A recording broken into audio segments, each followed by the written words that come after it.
ربنا خير ربي عبد يا ده كي ربي بكانا كو هو كان كيس ربي نهاباس يتك إن درجة بريان كي نتي جنو برتي إنسان ربي نجلا هذا كيس نتي سكر كو جنو سر ربي هابيس هذا مراد ربي هابو يا سبحان ربي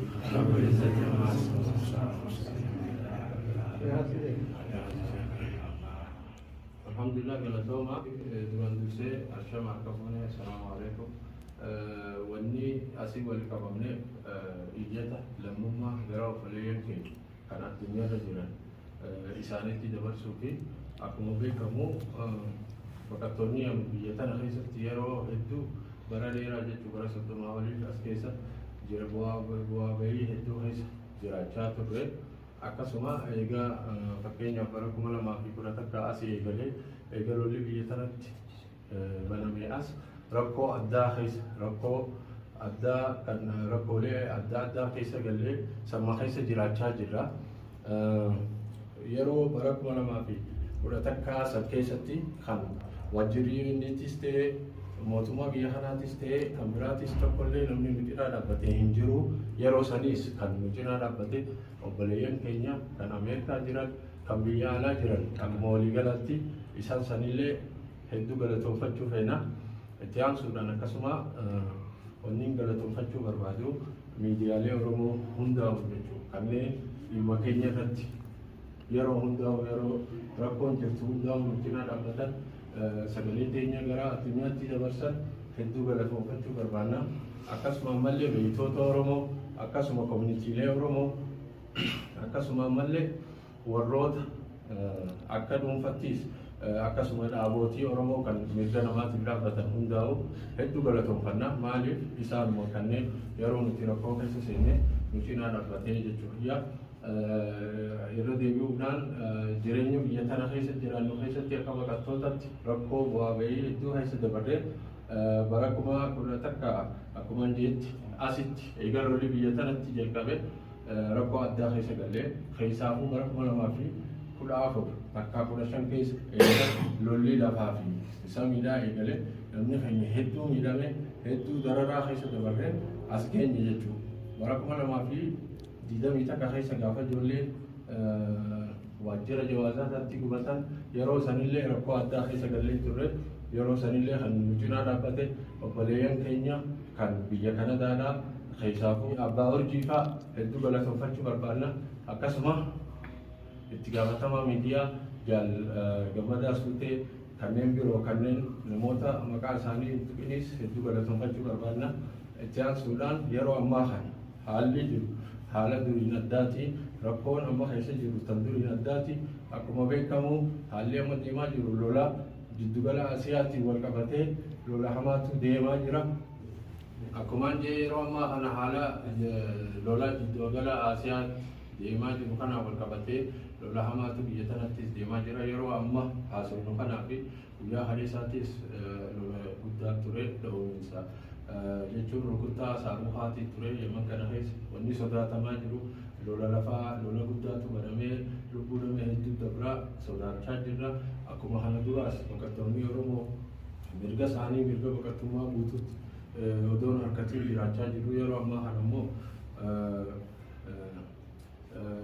haalli hamaa lola kan duriin addaa lola badaa lola guddaa kan namni sodaachaa jiru warri biyyaatti sodaatee asii ba'aa jiru san keessa deemaa jirra kanaaf wanni nuti dhaammachuu barbaannu gara obboleeyyan keenyaatti kanneen biyya alaa jiran biyya Kanadaatis ta'ee Awustiraaliyaas akkasuma Ameerikaas ta'ee Awurooppaa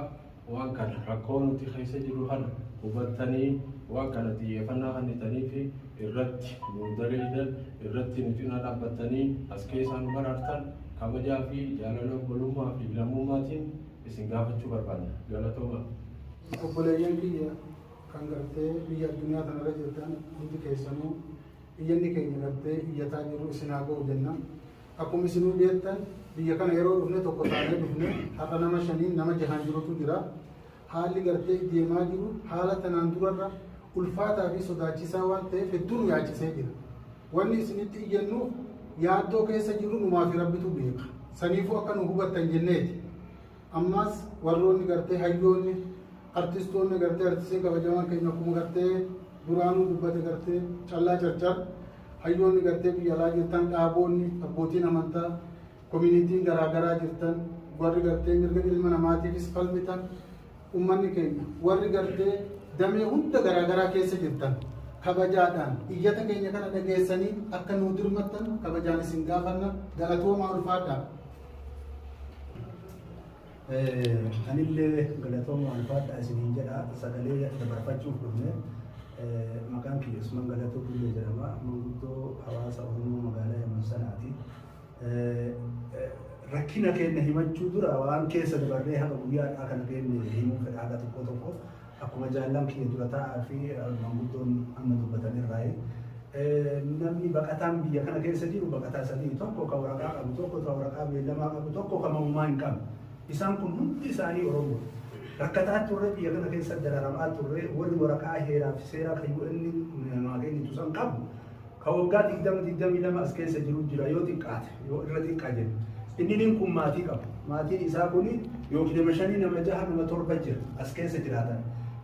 dararaa kana keessa dabarree yeroo as geennu kanatti kanaan durallee UN wajjin waliin haasa'aa turre UN illee baqataa kanaa wanni isiin guutullee jiru sagaleen nuti UN biraa qabnullee jiru mootummaan biyyattiillee akkuma jirtu jirti walumaa galatti wanni jechuu barbaanne nuti durumaa rakkata utuma rakkannu guyyaa har'aa kana geenne gaafa bara 2011 illee waggaa tokkoof baatii afurii hudhaa isaanii afoo teenne achii kaanee nu facaasanii kaawwan atanitti kaan atanitti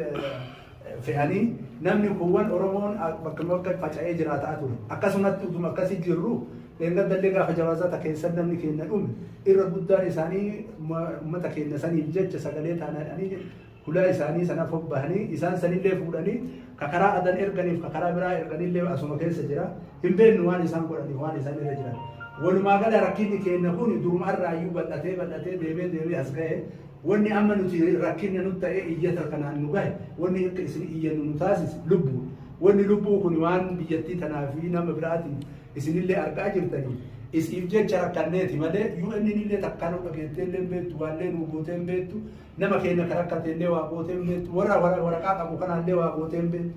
warra waraqaa beellamaa qabu kan waggaa 8 waggaa 10 waraqaa beellamaatiin taa'u jira heera addunyaa keessa takkaan dhageenya ka biyya Yaman kana malee kanaaf jecha nuti yoo ka danda'amu ta'e akka sagalee nu taataniif kanarraa nuti Oromoon taanee biyya kana keessa ka jiran rakkataa jirra du'aa jirra namni keenya rakkataa jira rakkina kanaaf akka nu quba qabaattanii nu hordoftanii nu qarqaartanii nama keenya kana haga danda'ame waan nu gootanii eega bara 2011 irraa hiriira sanirraa baanee karaa UN itti deebine warri waraqaa qabu warri waraqaa hin qabne illee nuti lammiin Itoophiyaa yookaan Oromoo jedhamnu hin galla jennee UN dhadhee galmoofne ka waraqaa qabnu kaanuu keessa jiru jechuudha nu galmeessanii kan mootummaan Itoophiyaa isin didee nu jette eessa dhadharee mootummaan Itoophiyaa eega nu dide isaan nu dubbachiisa isaan wal qunnamsiisa hin dubbifna ammas miidiyaa tokko kan inni duraa dubbatuuf kan nullee itti waa himan nu godhaa jenneeni nu godhuu didanii sanillee nu goone jaaliyaallee ijaarannee qabna ammas hiree silaa biyya namaatitti baqataan argatu heeraa fi seeraan biyya Yamanitti argatan kanaaf jecha an akka tokkotti akka nama tokkotti wanni isinii jedhu amma yeroo amma jirru kana keessatti ka dabresan rakkinni dabresan keessa dabarree ka bara 2011 san keessa illee dabarree dhageen guyya makaleessaa kana maaltu akka ta'e quba qabdan waan haaraa goonee isinii himnu ammas duubarra maaltu nu eeggataa boru maaltu ta'a iftaan maaltu ta'a rakkina keessa jirra yoo hin dandeettanii wanni isin hin dandeenye jiru tanaan dura akka jaalli keenya jedhe namni nu qarqaaraa tureen waliin rakkataa tureen nuuf iyyataa ture Oromoo namni yoo rakkannellee nuti waa itti himannu Oromoo ammas utuu rakkinni akkasii sun nurra hin geenye yoo dandeettani hiree teennallee nabsee teennallee ilmaan keennallee ka biyya kanatti dararamanii dhumuuf deeman kan akka nu qaqqabdanii isin gaafadhaa ammoo rakkina biyya tanaatii fi biyyi keessa jirtan akkamii namni gariin gaafachuu fa'aman namichatu namichaa waan jedhe abboo waan lafa tanaaf du haasofne hoo jennaani lafa tanarraa achi bu'ee achi haasa'ii jedheen asirra dhaabbattee haasa'uun hin danda'amu kanaaf mammaa ka kiyya isinii galanan fakkaatee biyyi jirullee akkuma jirru waliin keessa jirra isinillee akka nama tokkootitti akka lammummaa tokkootitti akka nama saba tokkootitti akka foon keessanii akka ilma keessanii akka obboleessa keessaniititti akka nu biyyattanii nuti nama maqaa addaan baafnee ebalu dur jenne namni quuqama sabaa qabdu kamu haga dandeettu nama lamaanillee taatu sadiinillee taatu gahee qabdu akka nu baatanii waliin dhuftanii waan tokko nu gootan isin gaafadhaa galatooma ulfaadhaa kabajamaa isin jedha. Assalamualaikum warahmatullahi wabarakatuh. Ummani Oromoodhaaf warri biyya addunyaa biyyattan hundi keessanuu dhaabbilee hawaasaa akkasuma koomitiilee Oromoodhaaf biyyoota garagaraa keessa jirtan akkasuma namoota gartee hayyoota Oromoodhaa dhaabbilee garagaraa keessa hojjetan hundi keessanuu dhaamsa obbolummaadhaa gartee Oromummaadhaa isiniin geechuu barbaada. Tokkoffaa ilmaan Oromoo warri as baqattummaadhaan biyya Yemen tana keessa jiru yeroo dheeraadhaaf as jiraachaa turre baroota dheeraadhaaf. Namoota bara 20 ol 25 hanga 30 as keessa jiru jira. Ilmaan as biyya sanatti dhalatee umriin ammaa waggaa 30tiif jira. Kanaaf nuti nama tokko hin taane amma maatii guutuu orma jira jechuudha ilmaan Oromoodhaan. Duuba waggaa kana ilmaan kun as biyya sana turruus haalli jireenya hama ture ilmaanuu jireenyuma akka walii galaatu miti Yemen jedhamu gaafuu bitti nagaraatu. Ilmaan keenya amma biduun eenyummaa lammummaa ala jira lammummaa si qaba. Jireenyi ammoo akkuma osoo lolli gartee biyyattiin lola mudatiin duraahu haalli jireenya biyya sana hama tokko sadarkaa duraatti jireenya akkuma jirtuutu jireenya hamaa keessa jiraachaa ture. Bara 2011 as ammoo fuula addaa keessa galle haala hamaa jireenyi ulfaataa hedduu jireenya haala gartee warra isa gartee biyya sana keessatti irraa ka'ee lolli biyya sana mudatee rakkoo hedduu keessa ture. Akkasuma as dhufnee bara 2005 irraa kaafnee ammoo fuula sanirra hamaa keessa galle biyyattiin weeraramte. Duuba kanaafuu rakkoo gurguddoo keessa ture amma immoo achi as dhufnee bara 2023 irraa kaafnee fuula ammas irra hamaadhaa keessa gallee jirti. Amma biyyattiin biyya lolaan marfamtee jirtu namni waan lola biyya tana haala biyyattiin tun keessa jirtu walitti himuu hin feesisu namuu gurraa qabdan yaada gartan biyya garaagaraa keessa jirtanis biyya maal keessa jirti namuu koo qabdan biyyattiin akkuma waliigalaattu rakkoo keessa jirti nuti ammoo baqataan haala adda ta'een rakkoo ulfaataa keessa jirti. Kanaafuu uummanni Oromoodhaa biyyoota garaagaraa keessa jirtan koomitiileen Oromoodhaa akkasuma dhaabbileen hawaasaa kanneen gartee biyyoota garaagaraa keessa jirtan namoonni akka dhuunfaattis dhaabbilee gartee gargaarsa namoomaa keessa hojjetan hundi keessanuu gargaarsa akka gartee gargaarsa oromummaadhaa nuuf gootanii as biyya tana keessaa gaagama hamaa kana keessaa hidhee gartee gara biyya sadeeffaatti qarraaqqii akka nuuf gootan biyya tana keessaa akka nu baaftan ammallee gartee irra deebinee obboleen keenya dura dubbatanitti dhaamsa obbolummaadhaa kan oromummaadhaa isin biraa beekuu isin biraa gahachuu barbaannaa kalau tahu anu lagi ya dari makanya Quran ya aswani kita niru antan asal biru itu karena ketika ukul makanya berara nanti ada taban pun orang mau butuh bakabun itu orang mau biru karena kita satu kompon nuka kaba itu kecu tuntain hala askesar nubas tanu hala berjawa kanu bijis tani askesar buat tanu jadi ukuran ya aswani kita niru sanad abne namoonni biyya alaa tanus ta'ee kan akka dhuunfaattis akka koominiitiittis akka akkamitti tanu akka nu wajjin dhaabbatanuun isin jedhaa galatooma. Assalaamu alaikum warahmatullahi wabarakatuh. Uummanni keenya kan Oromoodha. Dhaabbileen fi koominiitootaa fi hayyoota Oromoo bakka jirtaniitiin salaamtaan isin dhaqqabduun isin jaa. Obboleen keenya akkuma duraanuu quba qabdanitti rakkoo Yemen irraa waluma daddabaraa jirti malee haalli gartee duuba deebii hin qabneen nutti dhufaa jira.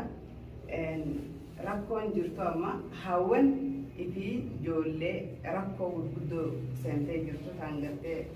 warreen waraqaa qabanii fi kan hin qabne jidduu warreen gargaarsaa fi wallaansa hin arganne kan dhalatee waraqaa hin arganne jira. Warreen waraqaa qabuu fi warreen waraqaa hin qabnes rakkoo gurguddoo keessa jiranii jechuudha. Wallaansan argatan dhukkubaan saaxilamanii jiran namni isaan wallaan hin jiru namni warra biyyaa bu'uura koo keessa seenee kan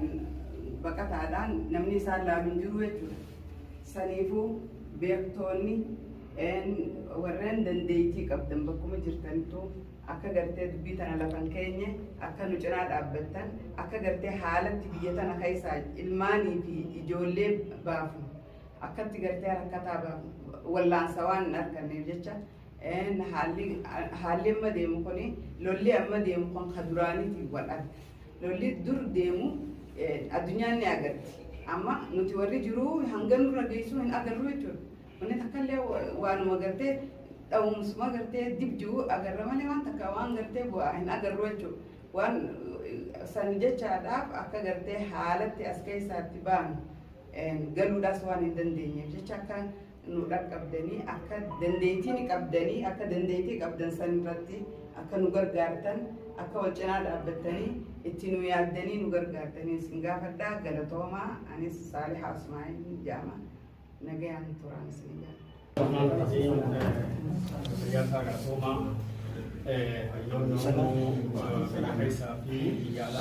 akkuma beekamu baqattoonni Oromoo biyya Yaman yeroo dheeraa rakkoo hamtuu keessa turre yeroo hamaa keessas dabarree lola adda addaa keessa dabarree baqattoonni Oromoo biyya tana jiran wantoota bara dheeraa bara 30 fi 25 hanga 30tti baqattoota hedduu as keessa ture. Baqattoota hedduu as keessa rakkachaa jira, maatiidhaan jira, daa'immanii jira, manguddoo humna hin qabne jira. Saniifuu akka uummanni Oromoo miidiyaaleen adda addaa dura sagalee nuuf tahaa baatan har'allee lolli bifa haarayaan waan nu jijjiiramee bifa jijjiiratee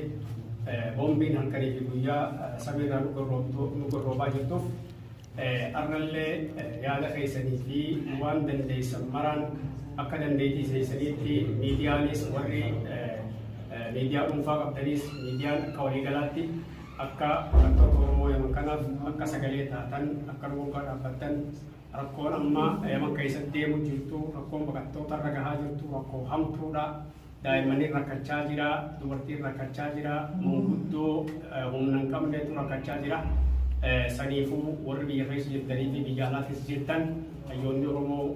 akka baqattoota Oromoo Yamaniif akka sagalee taatan yaada asumaan isinii dabarsuu barbaanna. Fayyaa ta'aa galatooma.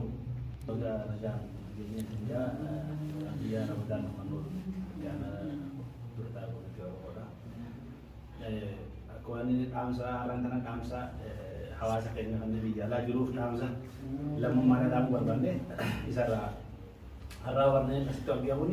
hawaasa keessa koree keessa manguddoo keessa gartee nama hanga tokko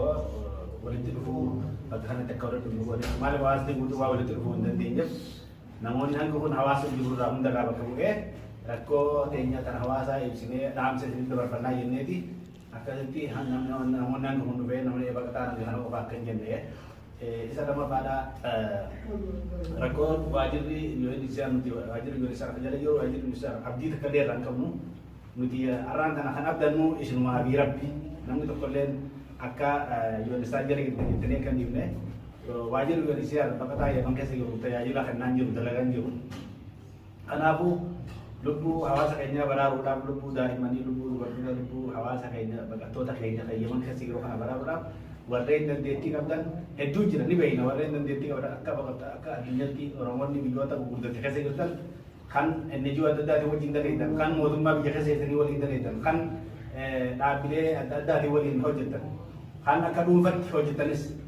akka community biyyoota san keessa jirtu community Oromoo biyya san keessa jirtanis hedduu jira namoota jajjabaa Oromoon qabdu hedduu jira kanneen akka addunyaatti ijoo namaa hedduu jira namoonni kun hundi miidiyaa jiru hundaa waliin miidiyaa dhuunfaa miidiyaa waliigalaa sooshaal miidiyaa hundaa wajjin sagalee taatanii rakkata akka yeroo kana akka keessaa baraartanii lubbuu isaanii akka baraartanii biyyoota nama fudhatu biyya baqataa fudhattuuf akka biyyi baqataa fudhattu as keessaa nama fudhattu akka gootan abdii guddaa isinirraa qabna isinii fi rabbi waliin abdii isinirraa qabna waan ta'eef sagalee nuuf taatanii akka baqataa as keessa yeroo kana akka as keessaa baraartan dhaamsa obbolummaadha dhaamsa lammummaadha isin gaafannaa galatoomaa isinii. Akkuma obboleeyyan keenyatti aansee durseetti obboleeyyan keenyaa kan miidiyaa dhuunfaatii fi miidiyaa amantaa qaban kan akka gartee callaa jalqan haa galatoomu galatootu barbaada haa galatoomu akkasuma miidiyaa illee haa galatoomu wanni asirratti jechuu barbaadu tokko obboleeyyan kiyya ammaa kana dubbatan kana keessatti rakkoon biyya Yamanii rakkoo tokkorraa lamatti lamarraa gara sadiitti deemaa dhufe haalli immoo ammaa kana keessa dhaabannee keessa jiru lola meeshaa gurguddaadhaan addunyaan guddatte irratti garteetiin yaalaa jirtu akkuma isin argitan kana namni gartee yeroo ammaa kana keessatti gartee biyya kana keessa dha'aa jiru warriiwwan meeshaa gurguddaa qabanii biyyoota gurguddatte dha'aa jiru. Kana keessatti biyyoonni kunuu haalli isin biitu keessa jirtutti haala lamaan keessa jirti. Haalli lamaan isin keessa jirtu warruuwwan biyya kana iyyuu gartee duraan gadhiisa biyya kanatti deebi'uudhaa fi warra isa godhaa jiran jira. Inni lammataa kan warri mootummaa gurguddatte haala gartee meeshaa gurguddaa biyya kanarraa gara gartee Israa'eel dabalatuuti. Irratti meeshaa gurguddaa aggaamataniiti dha'aa jiran. Kana keessatti nuti baqataan Oromoodhaa kan biyya Yaman sanaa keessa jiru haala gaaga'amaa keessa jira. Nuti dubartoonnii fi ijoolleen haala gaaga'amaa keessa jiru. Kanaaf waan ta'eef nuti yeroo ammaa kana keessatti wanni nuti irraa barbaannu diinagdee miti. Wanni nuti irraa barbaannu lubbuu teenya nu baraara, ilmaan teenya dubartoota baraara. Obboleeyyan keenya koominiitoonni adda addaa kan biyyoota alaa jirtan, Ameerikaa, Awustiraaliyaa, Kanaadaa, biyyoota Awurooppaa jirtan. Hayyoonni keenyas kan biyyoota cufa keessa jirtanis, kan gartee mootummaa gamtoota keessa dalagdanis, akka dhuunfattis waa dalagdanis akka tumsanuuf gootan, akka as keessaa lubbuu keenya nu baraartan. Kan nuti irraa barbaannu diinagdee osoo hin taane baraarama gartee lubbuuti. Kanas irraa barbaannaas ni jira.